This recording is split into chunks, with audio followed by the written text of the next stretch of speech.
Hey, welcome to Beyond the Scenes, the podcast that goes deeper into segments and topics that originally aired on The Daily Show. This is what this podcast is like. All right, this podcast is like a smoothie. You know, we're the perfect blend of healthy fruit, a little bit of protein powder, lots of greens, or that dumbass chia seed or that flax seed you bought at the beginning of the year because you told yourself, new year, new me, I'm going to put flax seed in everything. And you realize it's disgusting. That's what this podcast is. I'm Roy Wood Jr. Today, we're talking about the sub-minimum wage. That's right. That's what I said. Sub-minimum wage. Even less than minimum wage. Roll the clip. The federal minimum wage is $7.25 an hour. But in 43 states, employers are allowed to pay tipped workers less, some as little as $2.13 an hour, a federal wage which has not increased in 25 years. The rationale is that customers' tips are supposed to make up the difference between $2.13 an hour and the minimum wage. And if the tipped employee doesn't receive the minimum wage through tips, employers are required to pay the difference. In the industry, it's called topping up. In 7 states, including Minnesota, topping up is not an issue because those states require employers to pay tipped workers the full minimum wage.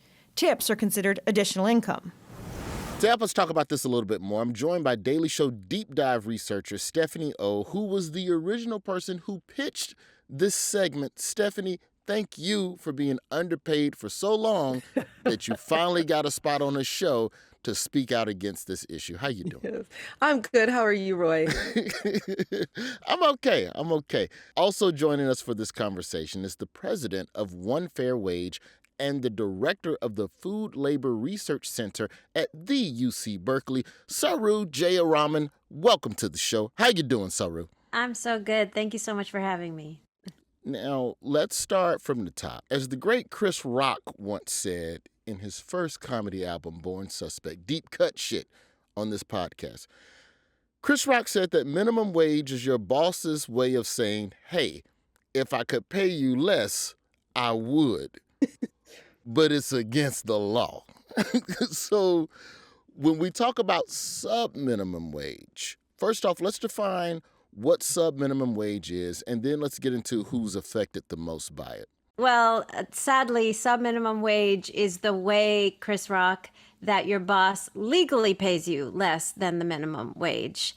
And it is a direct legacy of slavery that has resulted in 6 million workers in the United States legally being paid less than the minimum wage because supposedly their tips bring them from that sub-minimum wage to the regular minimum wage. And actually, the employer is supposed to ensure for every hour that they work that tips actually bring them to the full minimum wage. But data shows that in 84% of cases, at least, that doesn't happen. And who's the most affected by this? You know, I've waited. I pretty much have done everything you could possibly do in food service from front of the house to back of the house. And even as a tipped worker, at some spots, you were forced to share tips with people in the back of the house who were getting minimum wage. But are there any other groups that are affected by this, Saru? Yes, tipped workers in the U.S. are overwhelmingly women. They're over 70% women, and they have been, frankly, since emancipation when this whole system was created. They're over 2/3 women. They are disproportionately women of color. We have the highest rates of single mothers of any industry in the United States. And they are overwhelmingly single moms and women who work at very casual restaurants, so IHOPs and Denny's, Olive Garden, Red Lobster. Less than 5% actually work in fine dining. They are overwhelmingly working in very casual restaurants. They struggle with 3 times the poverty rate of other workers. They use food stamps at double the rate of other workers. So they are overwhelmingly young women of color. Sometimes, when I say young, I don't mean teenagers. I mean in their 30s. They have children. The median age is actually mid-35. And they are the lowest income women in America, actually. What about when we talk about, like I had a boss. I'll tell you a brief story. I worked at a food spot in Birmingham. At 16, I was closing the store at 2 in the morning, which is against every child labor law ever written. that's a separate law that's being broken. But talk a little bit about the youth workers and incarcerated workers and how they could also be taken advantage of, as well as members of the disabled community. So first of all, let me just say there are actually multiple subminimum wages in the U.S. There's the subminimum wage for tipped workers, which is the largest population of workers earning less than the minimum wage, 6 million workers. There's a subminimum wage for workers with disabilities, as you said, that's existed since the establishment of the Fair Labor Standards Act, based completely just on the idea that people with disabilities are less productive, not completely human, basically. There's a subminimum wage in many states for youth, based on the idea that somehow young people deserve to be paid less when they work. There's a subminimum wage for incarcerated workers that is a second legacy of slavery that comes directly from, of course, the 13th Amendment and the ability to continue slavery in the case of incarceration.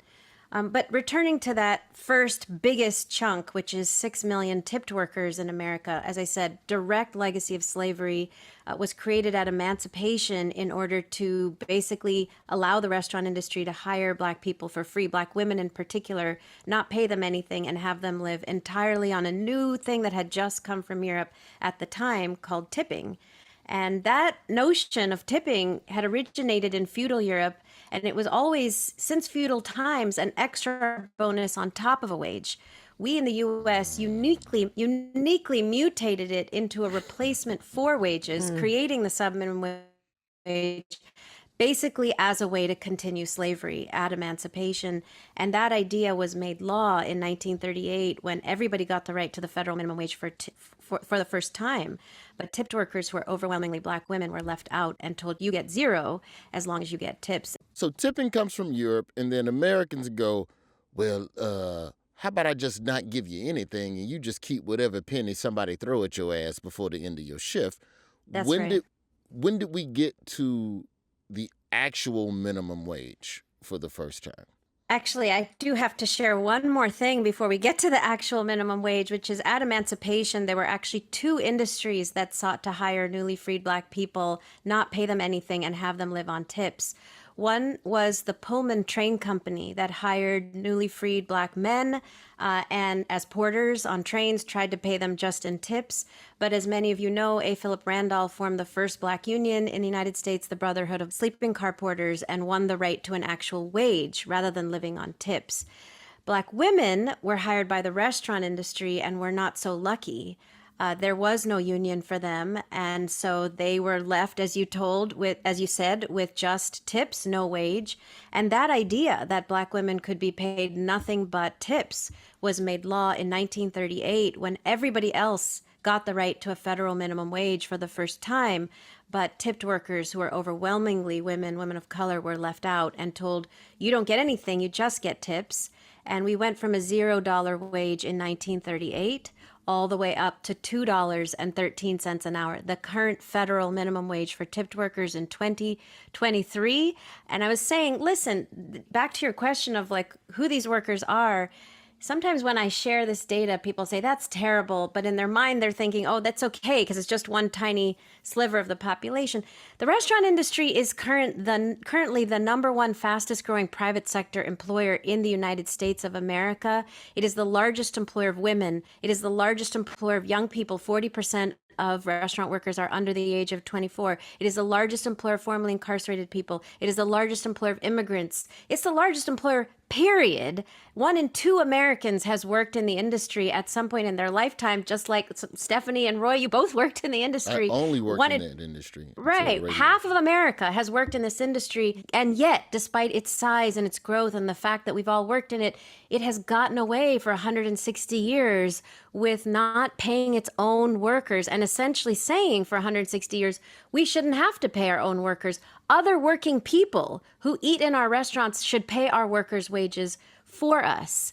And as a result, you have this immense industry of mostly women of color that are still paid $2 an hour today.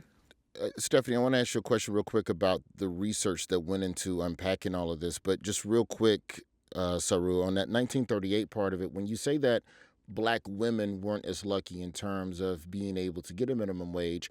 How were they seeing it? Did they just did they wedge out specific occupations that were predominantly done by Black women and go, everybody gets a minimum wage except for these couple of things? Or did they just go, no, you're a Black, you're a woman, no money for you?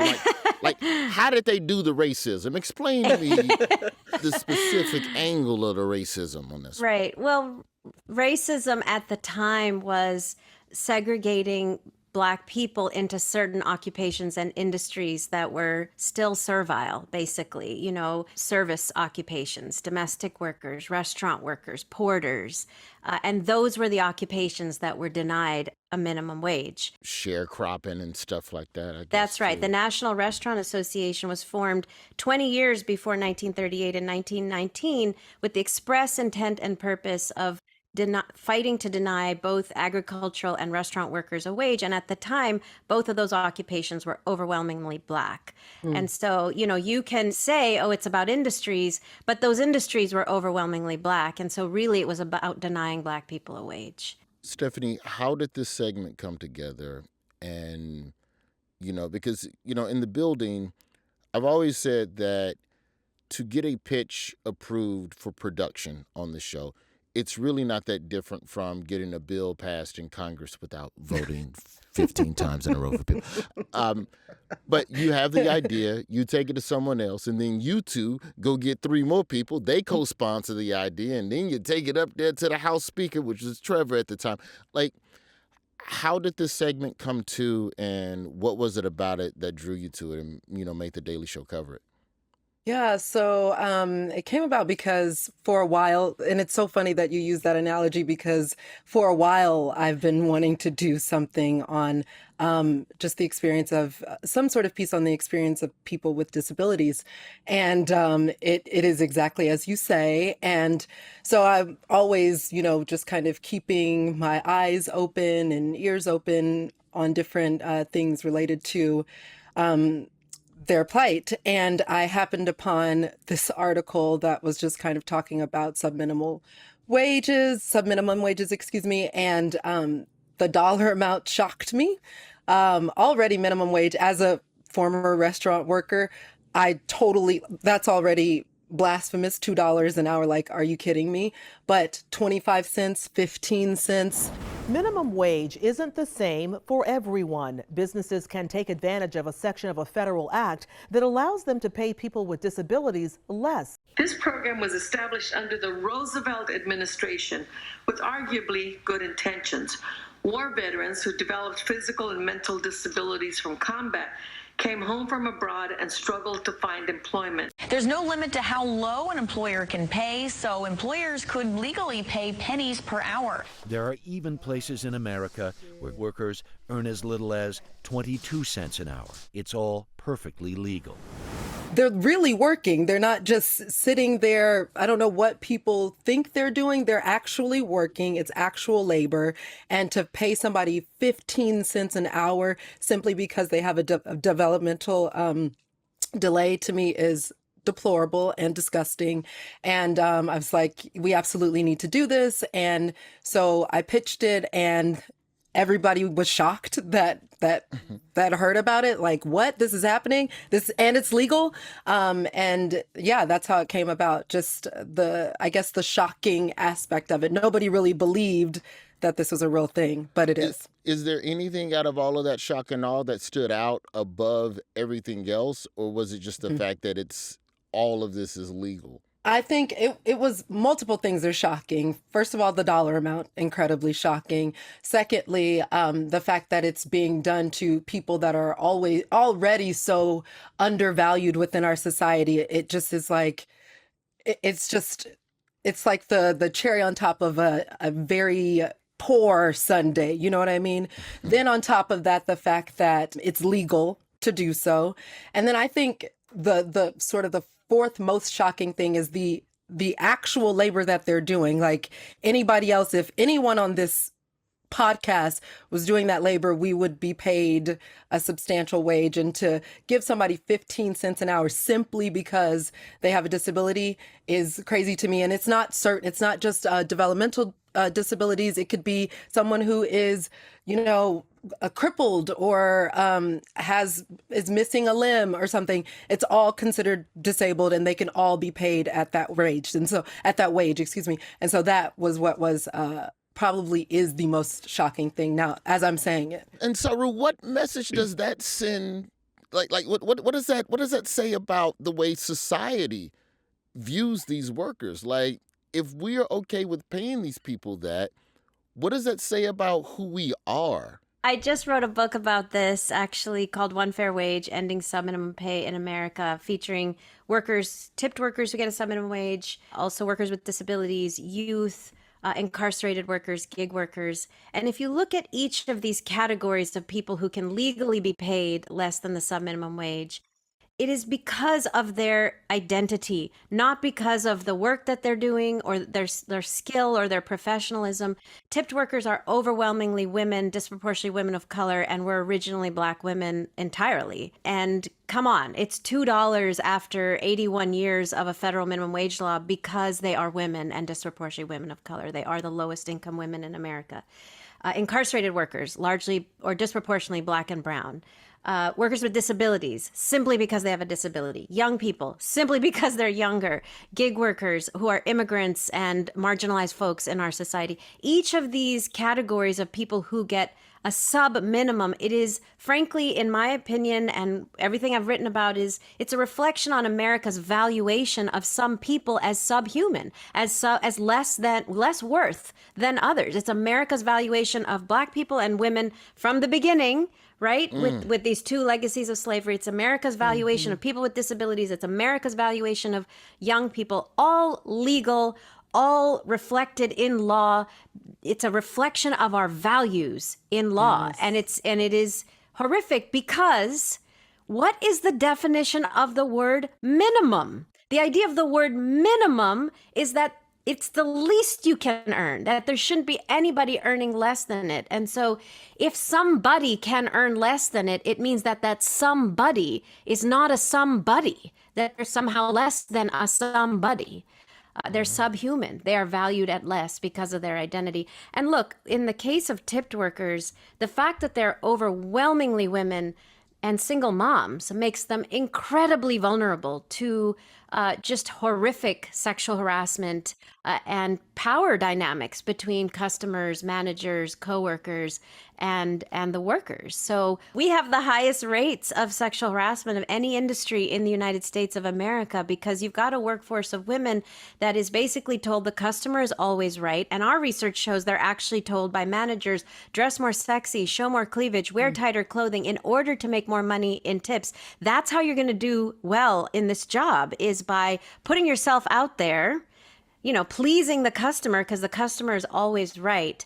And that invariably leads to people being harassed and even assaulted in really horrific ways. Now, see, right there, I want to take a break right there because I want to get into that a little bit more after the break. Because if the government says I don't have to respect you as your employer, then how does that lack of respect spill over into the actual employment experience for the employee? This is Beyond the Scenes. We'll be right back.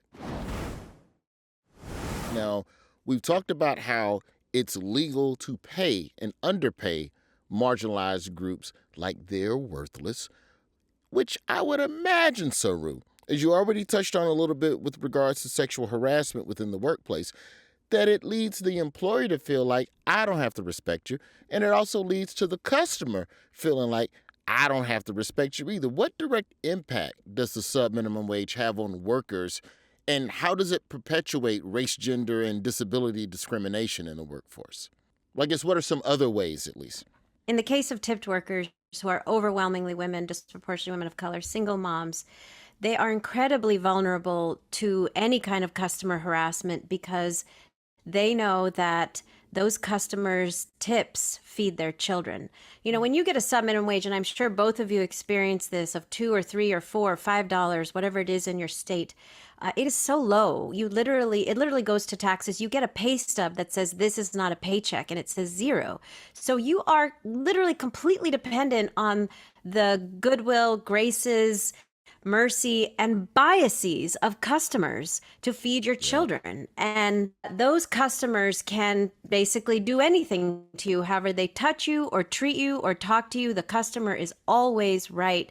And even beyond that, our research shows that managers actually encourage women to dress more sexy, show more cleavage, essentially sell yourself and sell your body in order to make more money in tips. And we know this is directly connected to the subminimum wage because there are 7 states that actually got rid of the subminimum wage many decades ago: California, Oregon, Washington, Nevada, Minnesota, Montana, and Alaska all require a full minimum wage with tips on top and have for decades. And unlike what you might hear from the National Restaurant Association, these 7 states actually have restaurants, actually larger and more booming restaurant industry than the 43 states with the subminimum wage. Because guess what? When you pay people a wage, they go spend it in restaurants. And so the restaurant industry does better when you pay people better. But what we also know from these 7 states is that sexual harassment is cut in half. 1/2 the rate of sexual harassment. Why? Because the women in those 7 states tell us, well, I get a full wage from my boss. I get tips. Tipping is actually higher in California and Alaska than it is anywhere in the country. But they're not completely dependent on the customer tips to feed their families. They can count on that wage from their boss. And so they don't put up with as much from the customers. They don't have to tolerate as much touching or comments or anything from customers because they can count on that wage from the boss. Now, you said racial, sexual, worker with disability. So I talked about gender, that sexual harassment is, as I said, the highest of any industry. But it's also true that this system creates severe racial inequities because there is now irrefutable, unsurmountable evidence that actually tipping is not correlated in the United States with the quality of service. It is correlated with the race and gender of the server. Now, there's been so much testing. Women of color and people of color always get tipped less, even when they are performing what's called perfect service, even when they're right alongside a white server in a fine dining restaurant, because of what's called implicit bias among customers. And we saw that get very ugly during the pandemic. It was always there, not as explicit. During the pandemic, it got incredibly explicit. We heard from women, I'm regularly asked, take off your mask so I can see how cute you are before I decide how much I want to tip you. We heard that so frequently from so many thousands of women. We ended up coining a term for it. We call it masculine harassment. And then on race, we heard from so many people of color that it went way beyond the typical just getting tipped less as a person of color. When they tried to tell a customer, wear a mask, sit 6 feet apart, as they were forced to do, show me your Vax card. They got screamed at, they got yelled at, they got tipped less. Yeah. We had a member who was punched in the face for trying to enforce these rules. People were not trying to hear from people of color what to do in the restaurants. It really reached a point of such extreme that people started leaving en masse. I mean, we have done so many thousands of surveys with workers. Why are you leaving? What would make you come back? And it's this sub-minimum wage over and over. 80% of workers that we've surveyed, and we've surveyed thousands, like 5,000, have said the top reason that they're leaving the industry and what would make them come back is the sub-minimum wage. If they got a full wage with tips on top, they would consider coming back. I think part of what happened during the pandemic as well was that a lot of us hit rock bottoms emotionally and a lot of people fiscally. So the idea of what do I have to lose? Well, I can't lose a job. Well, COVID took the job from you for a while. So it gave a lot of people, I believe, the strength to go, no, you know what, screw that. Because people made adjustments. People figured out a way to kind of shift. Do you also think, Saru, to a degree, that the power dynamic, because so many of us as employees, if we're just going with the average restaurant customer, most of them are not supervisors at their job. Most of them are not calling the shots at their job. So there's a foot on their neck all day. And this little meal at Applebees is the only time you get to be in charge. You get to call the shots. You get to say what you want to do. And you put on top of that a bunch of 2-3 years of fiscal uncertainty, the pressure of the pandemic, nobody went to therapy. So yeah, I'm going to fight you in this Waffle House right now because my toast was too brown. I know Waffle House don't want me to say the name of the Waffle House, but it is what it is. They told you. Like when we talk about the disrespect towards the workers, how much does general mental stresses that we're under as a society, is in talking about the pandemic specifically, how much do you think that has helped to exacerbate how wild the customers are now acting with these workers? I mean, yeah, everybody lost it. Everybody lost it during the pandemic. People forgot how to act, for sure. But I do want to say, Roy, it wasn't just the customers at Applebee's and at Waffle House. We saw fine dining customers walk into restaurants, take off your mask so I can see how cute you are. I tell you a story of a server in Arizona at a very fancy fine dining restaurant, Scottsdale, Arizona, wearing a mask because they were required to by their managers. And the customer comes in with his wife and is staring at her breast the entire time. And at some point says, I'm so glad you're wearing a mask because it's giving me an opportunity to look at something else all evening. Or another bartender we have, member of ours, Ifoma, who worked at a really fancy fine dining bar in Washington, D.C. And the customer, take off your mask so I can see how you look. And she says, no, I'm not allowed to. Her manager's standing right behind her. And he says, well, I guess we know who's not going to get tipped tonight. I guess we know who's not going to walk home with a lot of tips tonight. The power dynamic, was always there. The racial inequity was always there. My money will dictate your future. Exactly. It is a power dynamic that's always existed. It just got ugly. It got ugly with the pandemic and workers reached their limit.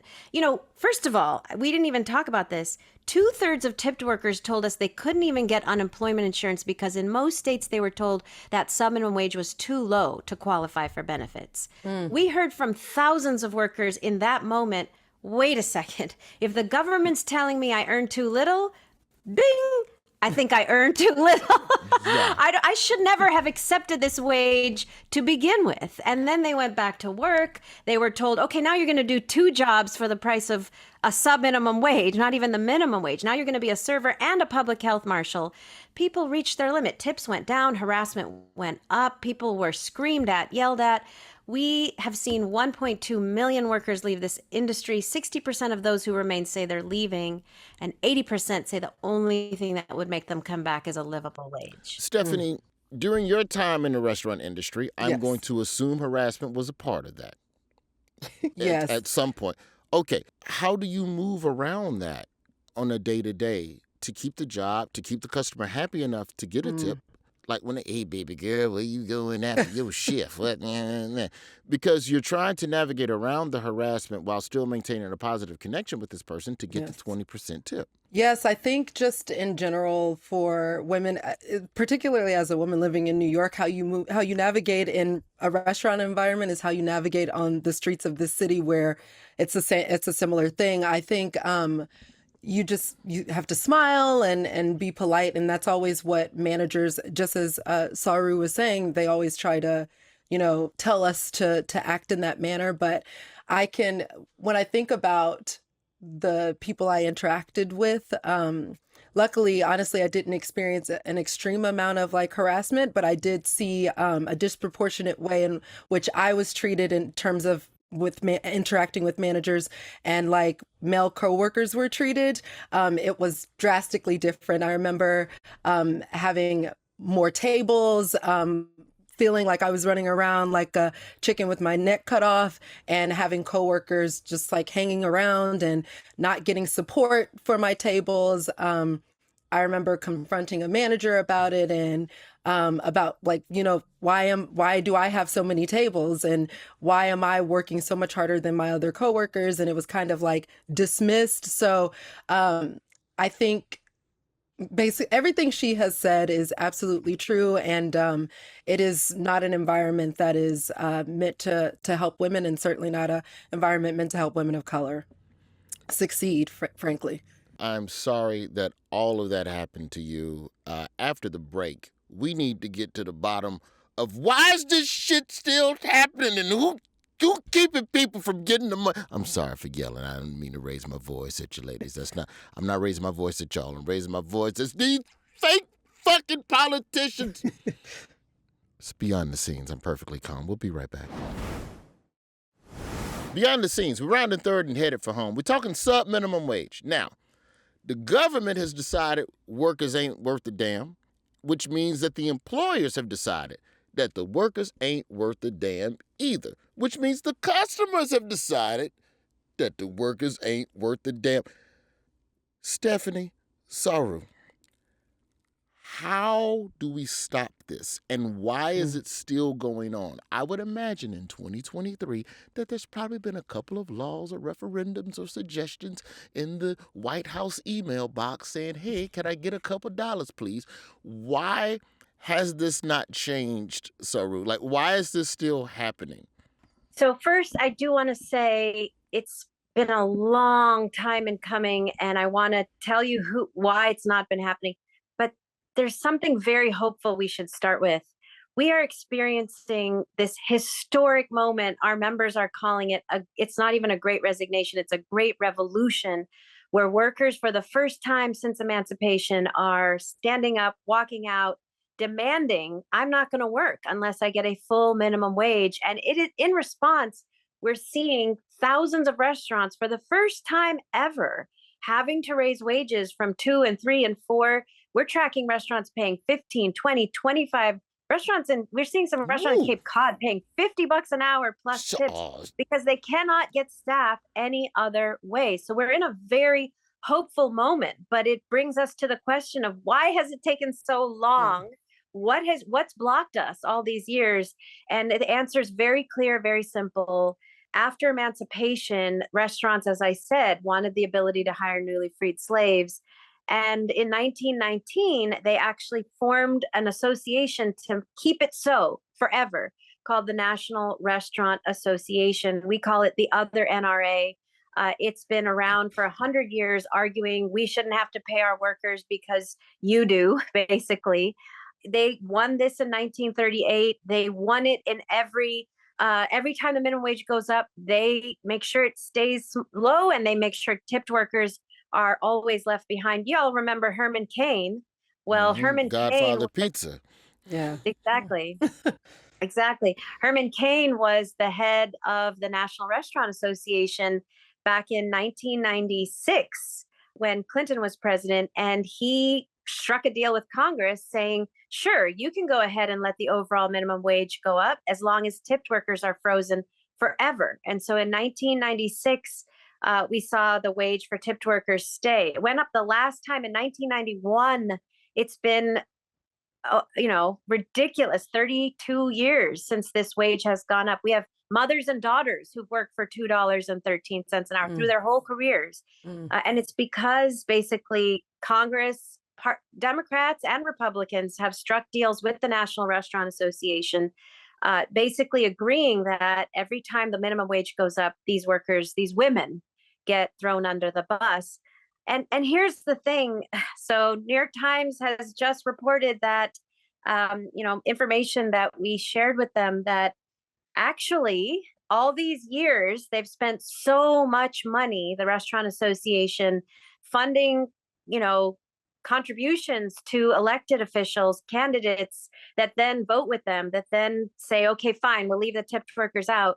Turns out all of that money, instead of coming from the member corporations that drive the other NRA, like Applebees and IHOP and Olive Garden and Chili's, turns out that all of that money actually comes from low-wage workers who are funding their lobbying without knowing it. So in 2009, it was the last time the federal minimum wage went up, and tipped workers were left at $2.13 an hour. And the Restaurant Association decided after 2009 that was it. They never wanted to let the minimum wage go up again, and they certainly didn't want tipped workers to ever go up. So they basically went to the states, the 4 states with the largest restaurant industries, California, Illinois, Florida, Texas, and they got bills passed in each of those states requiring workers to take food handler training and pay for it. Now, it just so happens that the Restaurant Association owns the monopoly company that provides food handler training called ServeSafe.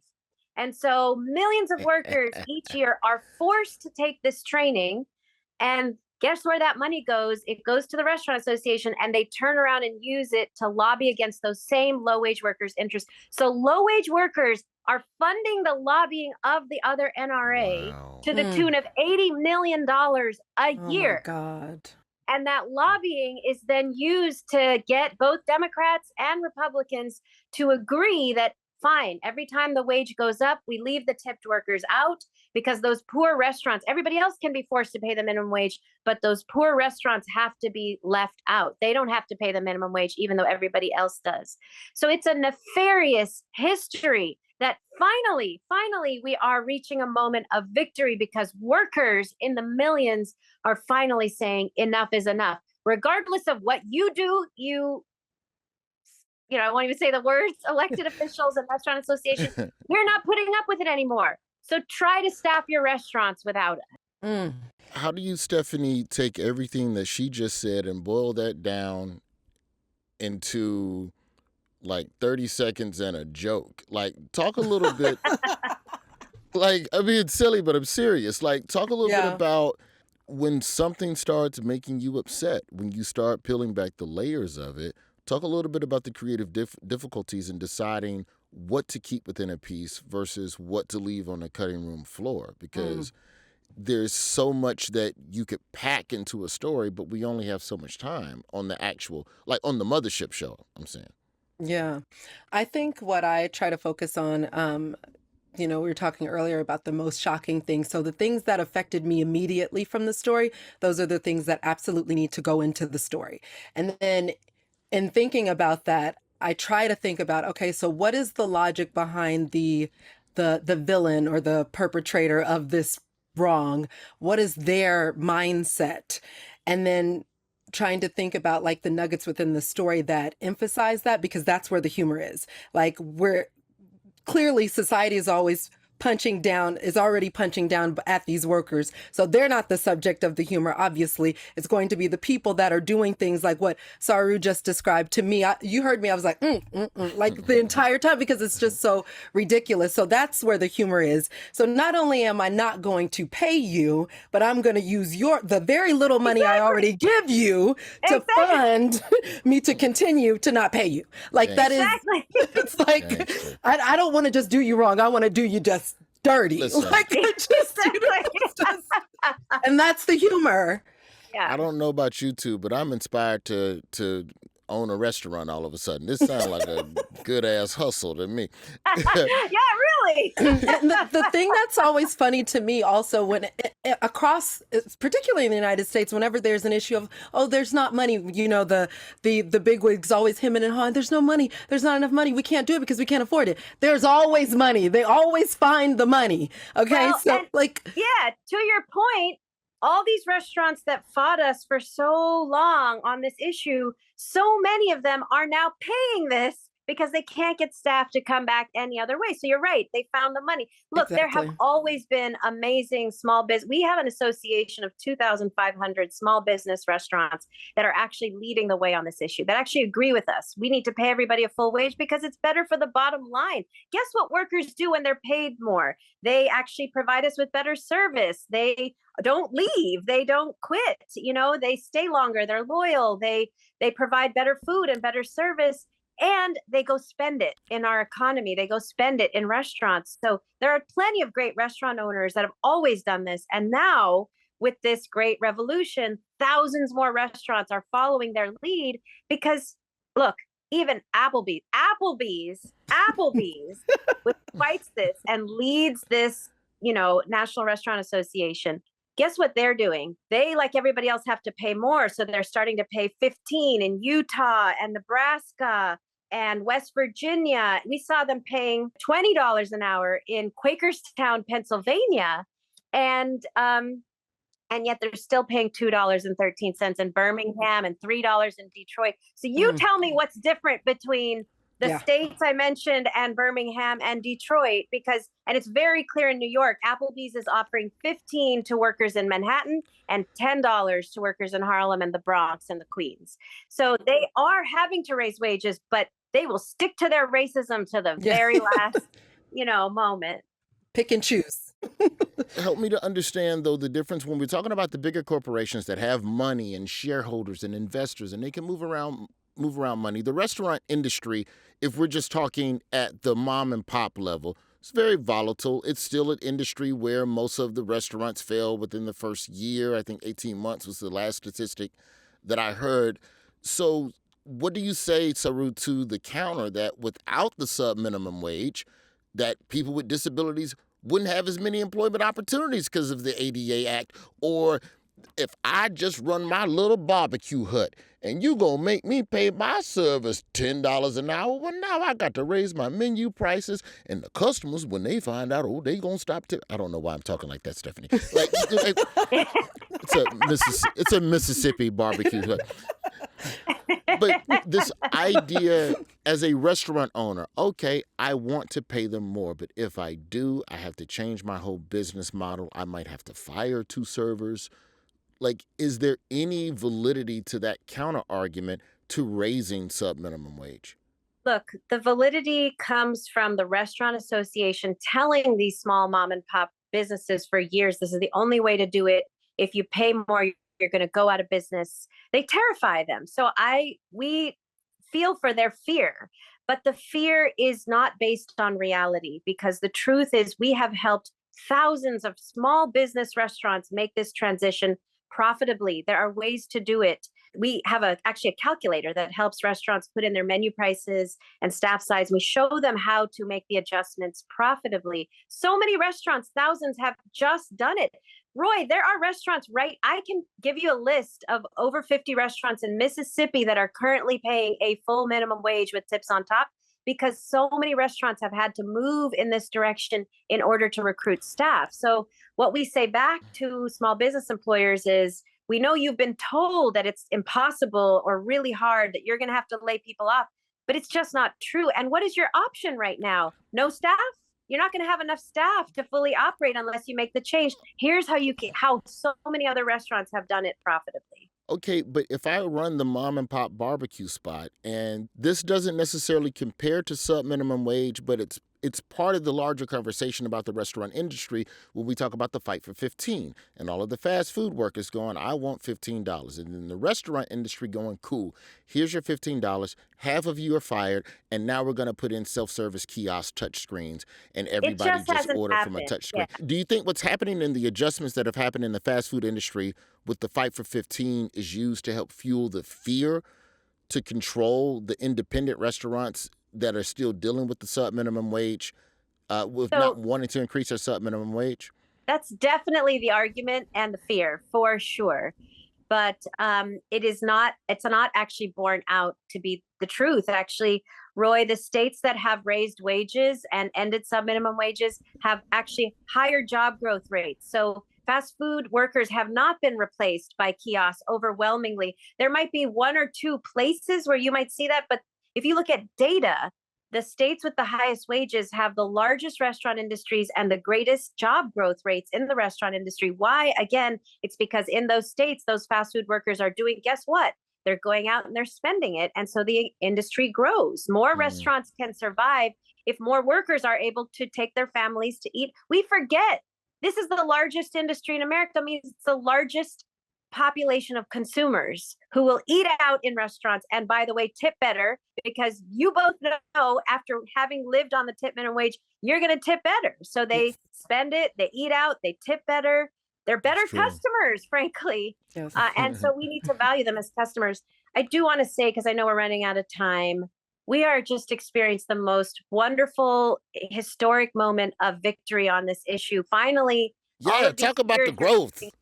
Let's get some good news in here. Yeah, because all of these fears you're lifting up, have gone out the window as workers have basically said enough is enough. So as a result, we won. We won in Michigan and DC. Michigan just went from $3 for tipped workers to $12 an hour. And DC just went from $5 to $16.75. And we've got bills and ballot measures moving in over a dozen states this year and next year, all because workers have reached their limit and they're saying enough is enough. You have to stop listening to the Restaurant Association. In fact, you have to stop listening to the Restaurant Association because they're using our money to make their arguments. That's the part. And That it's time part. to listen to the workers. Okay, last question then. What can we do other than tip better? What can the average person do to support Thank workers? you so much. Yeah, for asking that question.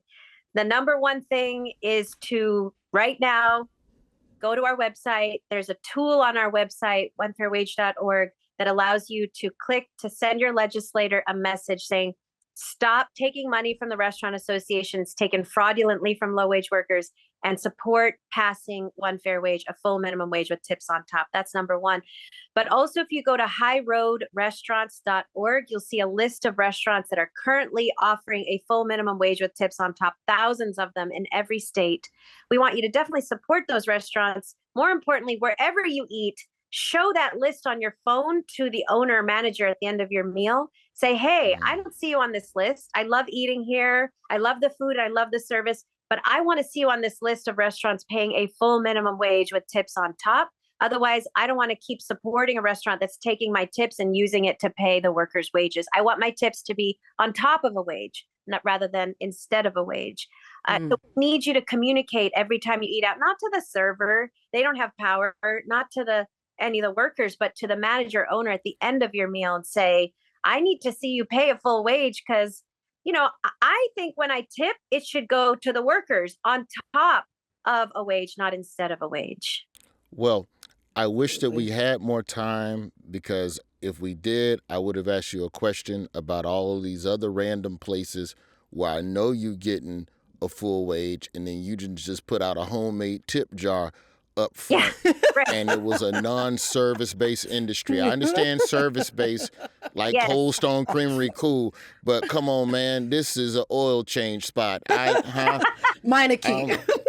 I'm here to buy a printer. Why is there a tip jar next to the cash register at the place to buy the printers? I'm not going to Because all these companies want what the restaurant industry has. The more they Apple Pay makes us tip everywhere, the more and more companies are going to say, well, they get tips, I can pay a sub minimum. We got to get rid of the sub minimum so it doesn't keep growing into every freaking industry where we get tipped everywhere.